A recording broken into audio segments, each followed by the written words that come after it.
Why did the Patriots win this game? Well, number one, C.J. Stroud had 4 interceptions.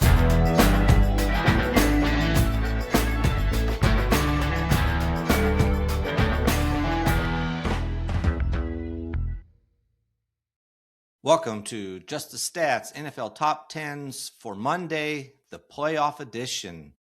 Well, we had 4 games this weekend, a couple on Saturday, a couple on Sunday, and they were similar in the sense that one was overtime game, super exciting the whole way through.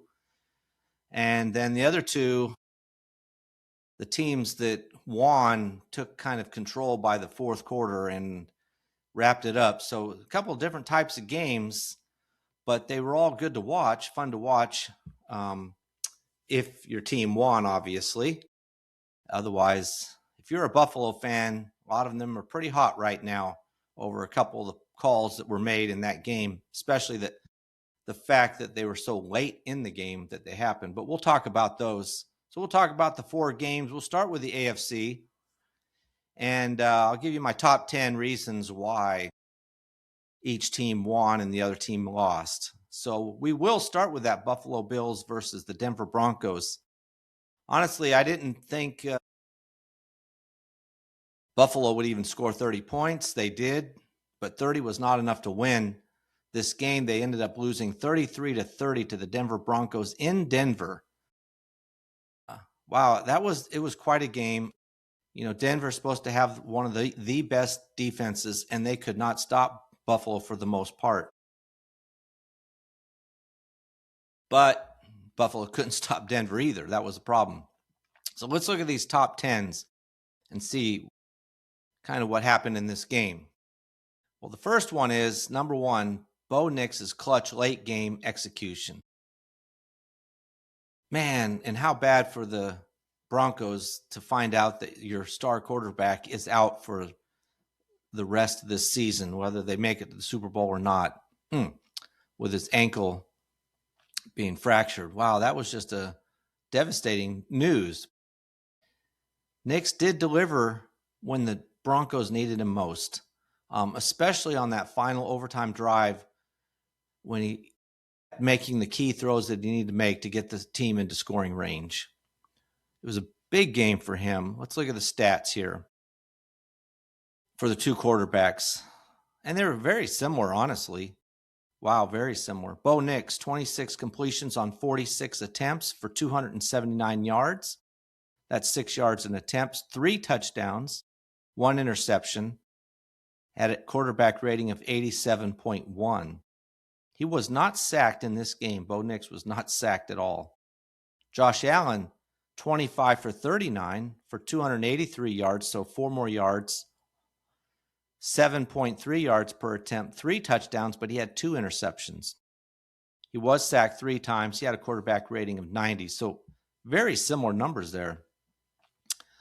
But those numbers were a little deceiving because this is one of the key things to me. Number 2, Buffalo's 4 costly turnovers. Josh Allen committed 4 turnovers, including the overtime interception by Chris McMillan. That was, of course, anytime you're going to throw an interception in overtime, it's a killer. And that set up Denver's winning field goal. Obviously, that's the biggest single factor. Unless you're a Buffalo fan and you're going to say it's the penalties that happened at the end there that gave them that opportunity. But Buffalo didn't just turn the ball over. Denver did a good job of forcing Allen to make some bad decisions. You know, they kind of rotated their defense from a too high into what called a robber look, where they make it look like one thing. He thinks that's what it is, and he goes with that, and they switch over, and that's where they got their interceptions. They kind of fooled him. And it worked, you know. I mean, obviously, Allen did quite well, but in key moments for Denver, they got Allen into making a mistake. You know, and the fact that Buffalo almost won this game is amazing, considering you have 4 turnovers when you have 4 turnovers, you generally do not win this game. And the fact that they came very close to winning is pretty impressive. Number 3, and this is one of the key things. Again, Buffalo's untimely penalties. Man, late in the fourth quarter drive by Denver, the Buffalo Bills had a couple of key penalties that extended the drives for Denver, and they were terrible. It allowed the Broncos into field goal range to tie and then later to win the game.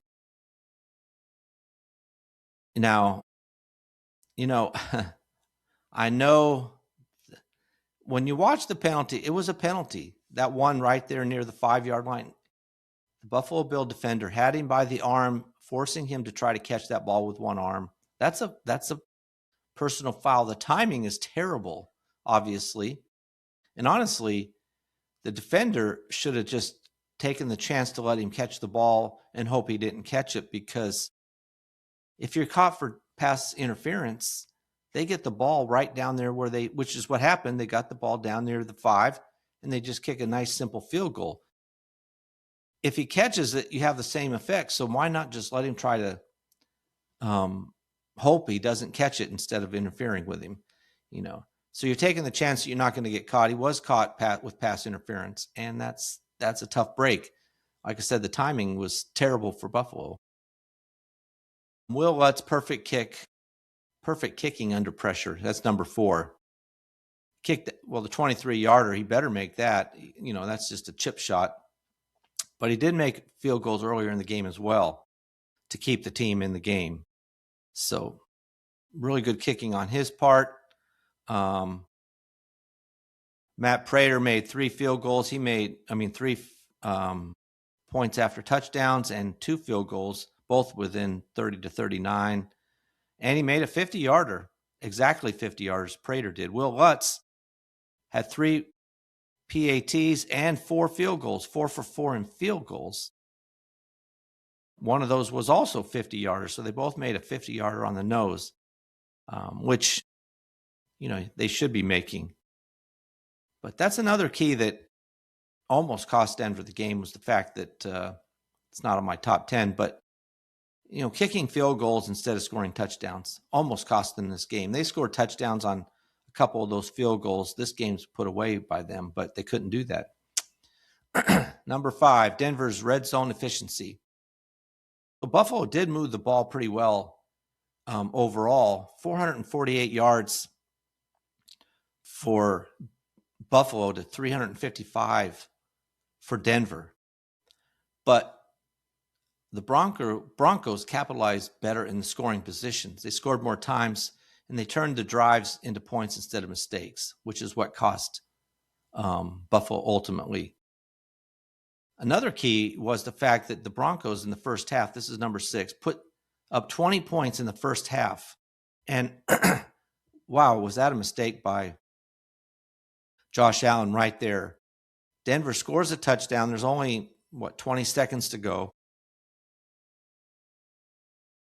And Josh Allen takes off with the ball, and he's carrying it like just here, knock it out of my hands. He fumbles that ball and gives the Broncos 3 extra points right before the half. It went from 10-10 to 17-10 to 20-10, just like in 20 seconds. Denver put up 10 extra points right before the half, which then obviously put Buffalo in the position of having to make a comeback again. Number 7, the Broncos kept their cool when Buffalo lost theirs. The penalties are what I'm talking about late in the game. Miscommunication, which causes turnovers. Just some bad situational football, like, for example, whatever Josh Allen was thinking when he ran that, took off running like that. Just the Broncos just stayed in the game. Honestly, they looked a little bit shaky in the very beginning, but after that, they got down to it and they just played. They didn't panic after losing the lead, and they just kept putting the pressure on Buffalo, and ultimately it turned over into penalties by Buffalo and turnovers. Number 8, Denver's defense tightened in key moments. Now, that's sort of true.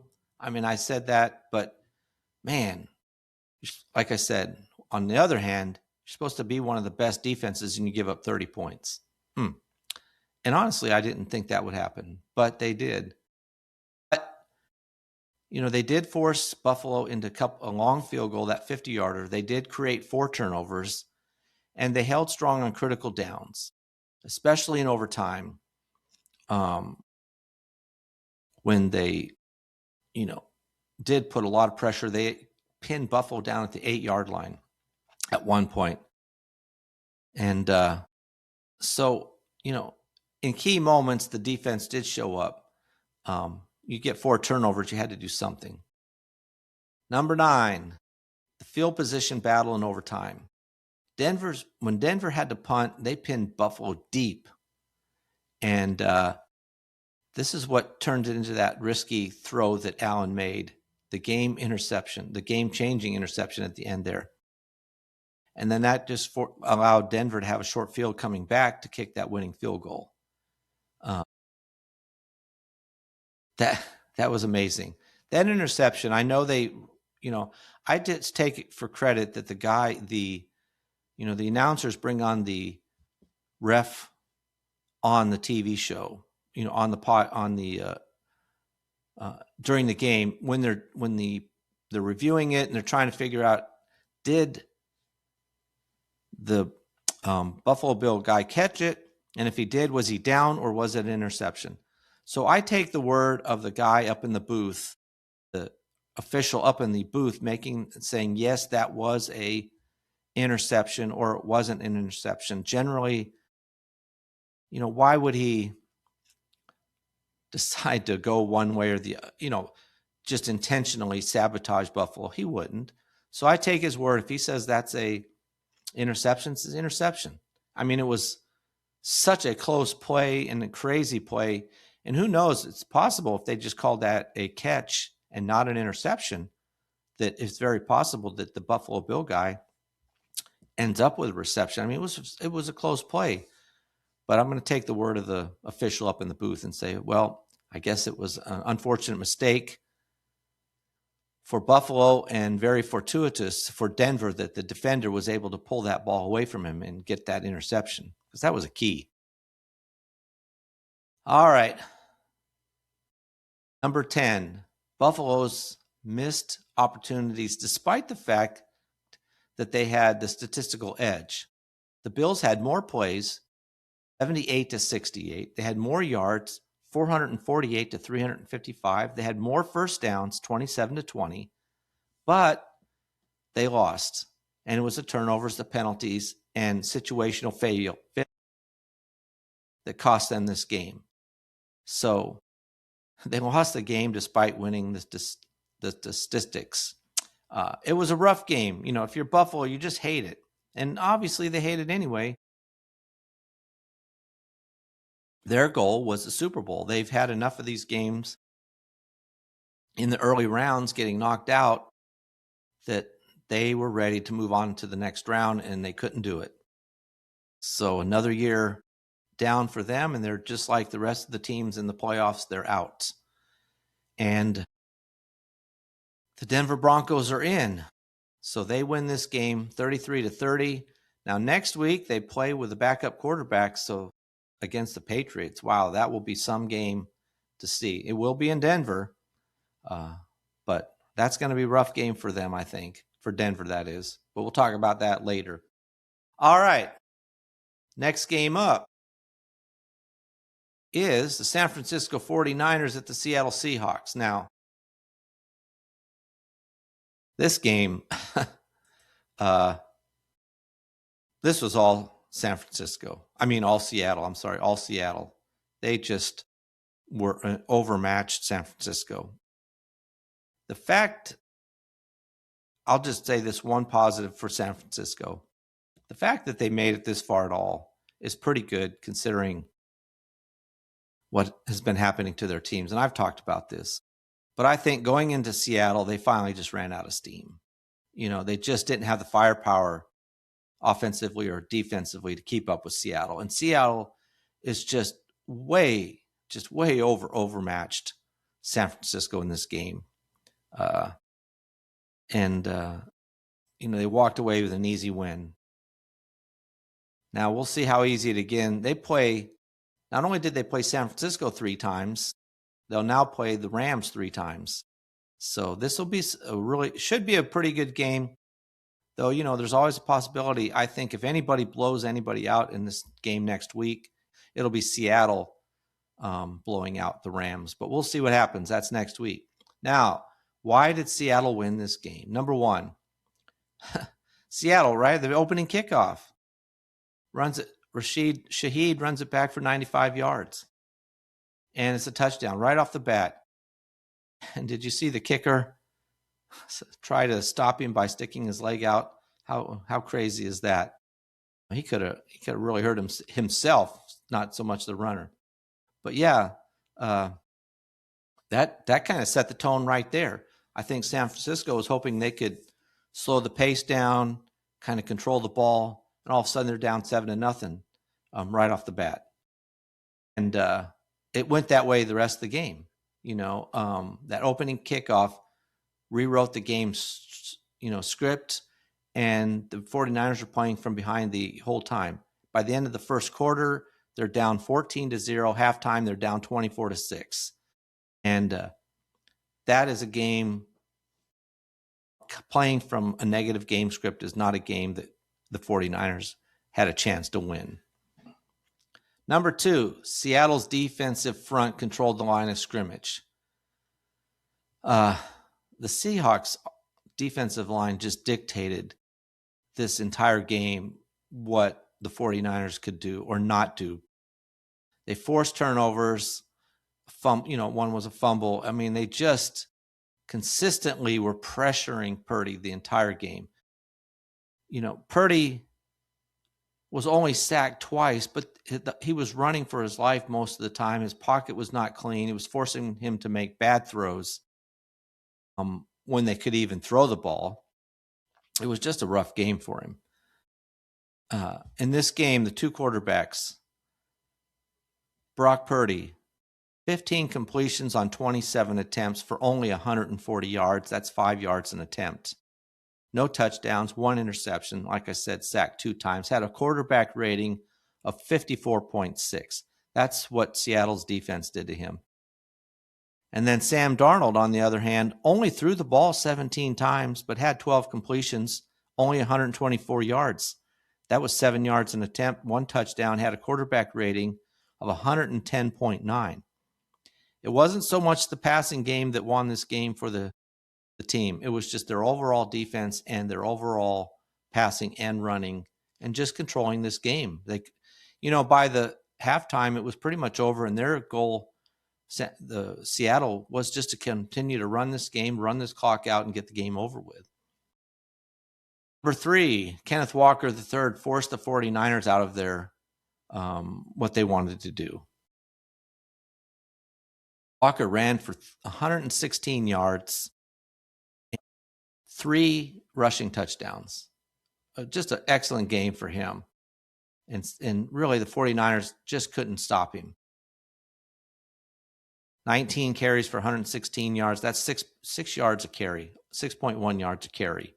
And his longest run was only 15 yards. So he was just making consistently decent yardage on first down, whatever down it was on, Number 4, Sam Darnold played within his structure and didn't give the ball away. And that's all they didn't need Sam Darnold to be the hero in this game. In fact, he wasn't. He only, like I said, threw the ball 17 times, had 12 completions. That's all he had to do. He just needed to not make a mistake. He kind of had some interception issues, but no interceptions, a high quarterback rating, threw the 1 touchdown, and he made good decisions when he threw the ball, and it was mistake-free, and that's what Seattle needed from Sam Darnold, and that's what he gave him. Number 5, Seattle's early down efficiency put the 49ers in conflict. Like I said, primarily with Kenneth Walker, Charbonnet had 5 carries for 20 yards. But Seattle consistently was, after first down, they were running for 4 to 6 yards on first down. So they were playing second and third down with, short yardage situations. It made it easy for them. But again, only 124 yards. But Cooper Kupp, 5 catches for 60 yards.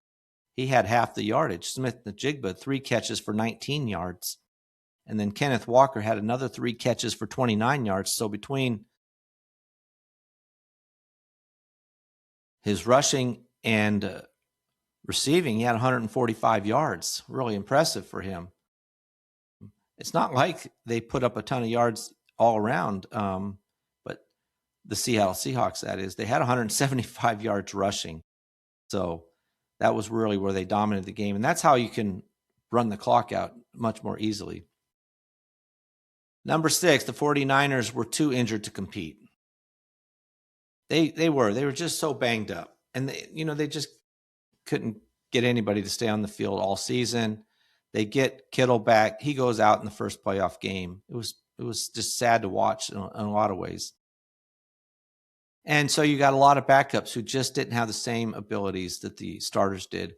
There was the hope that Fred Warner would have came in and played. He tried to start working out, but he just wasn't ready. So he was ruled out in this game for the 49ers. It would have helped, but honestly,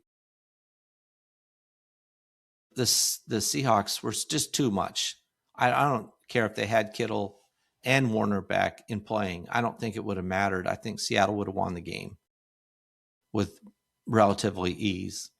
Number 7, Seattle's coverage just took away all the explosive plays for the 49ers and Purdy. I mean, he couldn't get anything down deep. His longest pass was 19 yards. They just forced him to throw short or intermediate passes and then move the ball down the field that way. And they couldn't do it. They just couldn't do it, having to move at that rate. I mean, they only scored 6 points in this game. And just 2 field goals. It was too much to ask San Francisco to move down the field little by little. They just didn't have the offense to do something like that. McCaffrey had a better game than he did a couple of weeks ago when he only had 23 yards, but still, it wasn't anywhere near what they needed from him as the big star on the team. He did his best, but he had 11 carries for only 35 yards. That's just over 3 yards a carry. And he had 5 catches for 39 yards. So he gave it his best, but really they just only ended up with 74 total yards. And when if you're Seattle, that McCaffrey's the guy. And you put so much pressure on him, it just makes it such a hard thing to do. So Seattle just stopped the 49ers from having any explosive plays. Number 8, Seattle's play calling stayed aggressive even when they had the lead. That was key. I hate it. I just hate it when a team thinks they have a lead that's big enough. You just have to keep putting on the pressure, acting as if this game is close, and you play the game that you should be playing. You stay aggressive, and Seattle did that. They took the calculated shots.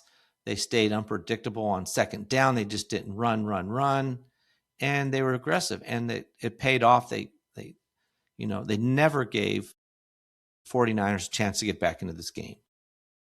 Seattle wins in all 3 phases of the game.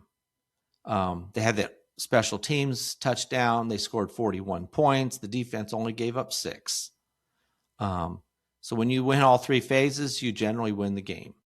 Number 10, Seattle played like a team with a Super Bowl on the line, and San Francisco didn't. That may be a little unfair because San Francisco just wasn't the same team. But Seattle, I think they can look at their team and they can say, who's better than we are? Who's better than the Seattle Seahawks right now in the playoffs? I don't know. I mean, this to me looks like Seattle versus the Patriots, but we'll see what happens in the Super Bowl. But Seattle has definitely a top-notch team, which is why they ended up really putting it to the 49ers 41-6. All right, let's move on to our next game, which is the Houston Texans and the New England Patriots.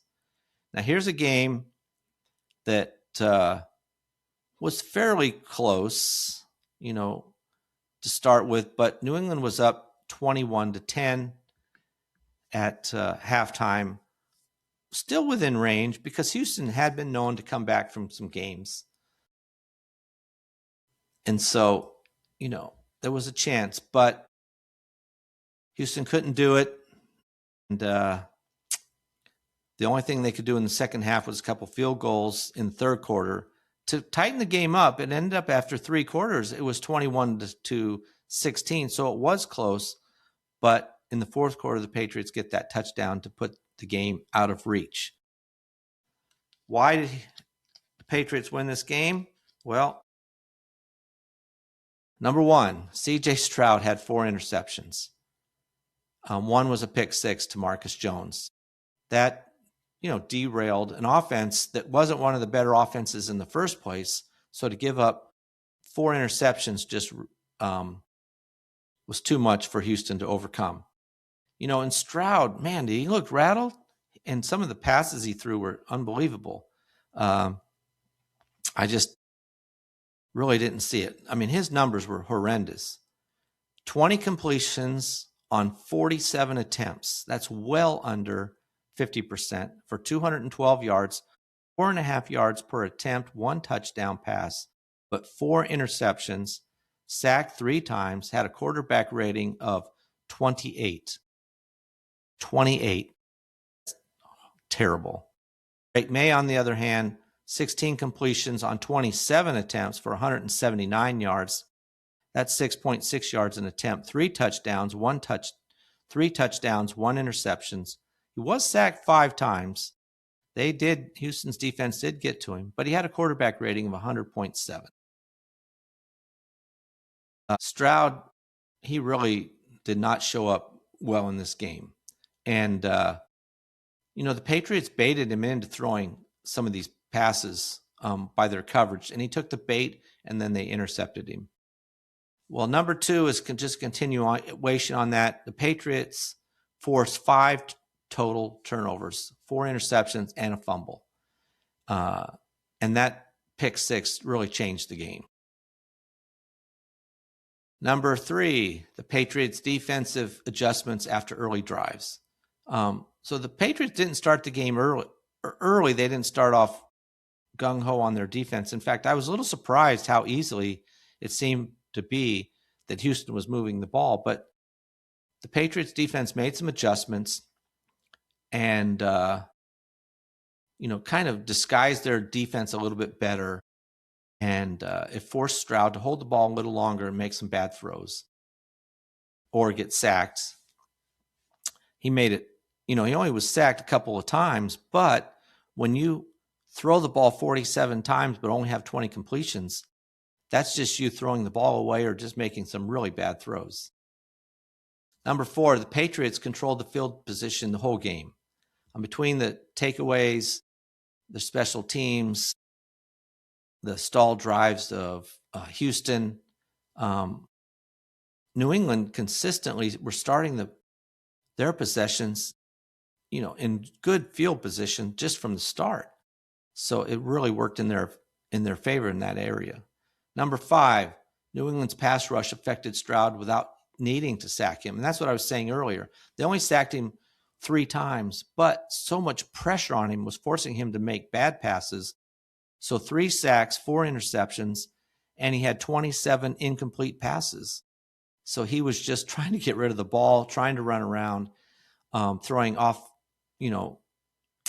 platform throws, rushing passes or having to make a late decision and the pockets collapsing. And it just harassed him endlessly, and he didn't hold up to it. Number 6, Drake May's 3 touchdown passes. Now, on the other hand, Drake May, like I said, he wasn't perfect. He did have an interception, was sacked 5 times, but for the most part, he stayed poised. He looked the more poised quarterback in this game. Number 7, Texans failed to capitalize on May's mistakes, which is what I was saying. He did fumble it 4 times, but he only had 2 that he lost. And the bad thing for Houston was only one of those fumbles turned into a touchdown. They could not capitalize on the mistakes that May made, and ended up costing them. Number 8, the weather neutralized Houston's speed advantage. Because of the fact that New England plays in this weather more often, they're a little bit more used to it. Number 9, Patriots' red zone execution outclassed Houston's. New England was able to finish drives for the most part with touchdowns, while Houston continually stalled. They had to kick in the third quarter, kicking 2 field goals instead of at least getting 1 touchdown out of that. And it cost them. They could not get back into the game on the field goals. And their defense held out for as long as they could, but finally by the fourth quarter, the defense can only do so much. They give up that fourth quarter touchdown to New England, and that's the game. And number 10, Mike Vrabel's identity took over this game. He's just wants to play a physical type of play, and not that Houston doesn't. They are physical as well. But they take every opportunity they can. They use it. Vrabel will take advantage of an opportunity when it happens. And they just punished the mistakes that Houston made and ended up winning this game. Let's look at our last game. This game was a wild game too. The Rams versus the Chicago Bears. The Rams won this game 20-17, and I didn't think they were going to win it, to be honest with you. It was crazy. This was a wild game. For a game that only was 20-17, it was a wild game. Why did the Rams win this game? Number 1, Cam Curl's overtime interception. This was the biggest mistake that Williams made and the key to the game. Caleb Williams, on third down in overtime, throws a fairly long pass to DJ Moore. DJ Moore, and it wasn't clear, the announcers didn't know either exactly what happened, but he didn't track the ball, but Cam Curl, the defender, did, and he picked it off. It was a great interception, honestly, diving to the ground and catching it. I wasn't even sure at the time whether he'd actually caught it, but on replay, he did. And that cost the Bears the game, because Matthew Stafford came right back down with the ball after that, because Stafford had the ball already. The Rams had the ball to start off, and I honestly, I don't care if I was in my own end on fourth down. If I was the Rams, I would have probably went for it, because I would have been afraid to give the Bears back the ball. But the Rams didn't. In overtime, they were 3 and out. They punted, and Chicago had the ball, but then they made that interception. So Matthew Stafford, when he got the ball back after the interception, he stayed calm. He was like a veteran, threw a 16-yard pass to Puka Nacua. They got within range, and they just kicked the field goal to win the game. It was amazing. So number 3 is the Bears' first overtime defensive stop was wasted. And it was. Like I said, they forced the Rams, who won the chance to get the ball first in overtime. The defense of Chicago forced the Rams into a 3 and out. And I honestly thought that's the game. That is the game. The Bears are going to go down, because they just did it before, at the end of the game, on a miraculous play, I'll say, but still they did it. And I thought they're just going to come down now. They got the momentum and they're going to win this game on a field goal or whatever, but they didn't. All right. Number 4, Kyren Williams, fourth quarter TD. This was big, really big. In the fourth quarter, Williams was tough running in this game, and he went down, and they scored that touchdown play. That was on a 94, which is part of number 5, the 91-yard, 14-play statement drive. It's number 4 and 5. But number 4, with Williams running in this ball, his fourth quarter touchdown was just too easy. And, the Chicago's front had been stout, but they did crack at the worst possible time. And honestly, though, I sort of thought, why aren't you running it more on Chicago, to be honest with you? The pressure they were putting on Stafford was amazing, I thought, and why not try to run it? But they did in the fourth quarter, and it was a key. That number 5, the 91-yard, 14-play statement drive, that was their best offensive drive, of the night. 91 yards, 14 plays. It controlled the game, got their defense some rest, and so forth. It was a methodical drive that just changed the momentum to some degree. Number 6, the Rams defense limited explosive plays, except for that last play. Chicago's style is for Williams to run around and get some big chunk plays, but they didn't get as many as they often do, except that miracle late TD. So the Rams defense did hold them basically, except for that crazy play, to 10 points, and so they ended up with 17. But which is number 7. The Rams did survive that Caleb Williams wild game-tying TD.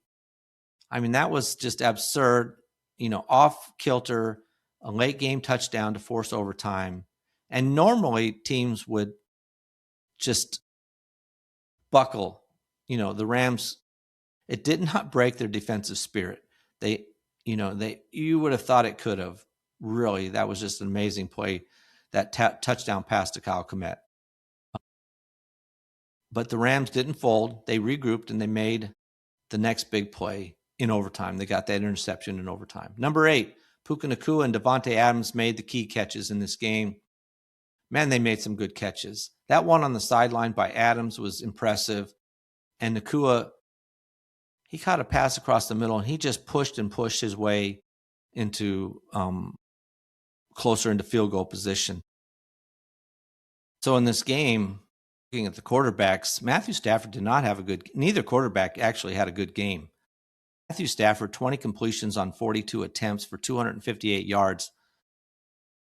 Was impressive on that long drive in the fourth quarter, and then the second time they had the ball in overtime. Sacked 4 times, only had a quarterback rating of 67.4. Caleb Williams, 23 completions on 42 attempts, so 3 more completions for 1 less yard, 257 yards, 2 touchdowns, but 3 interceptions. That was key right there, 3 interceptions. He had a quarterback rating of 59.3. So neither quarterback really played well in this weather. Their defenses were impressive for both teams, but ultimately it was the Rams defense that came out on top.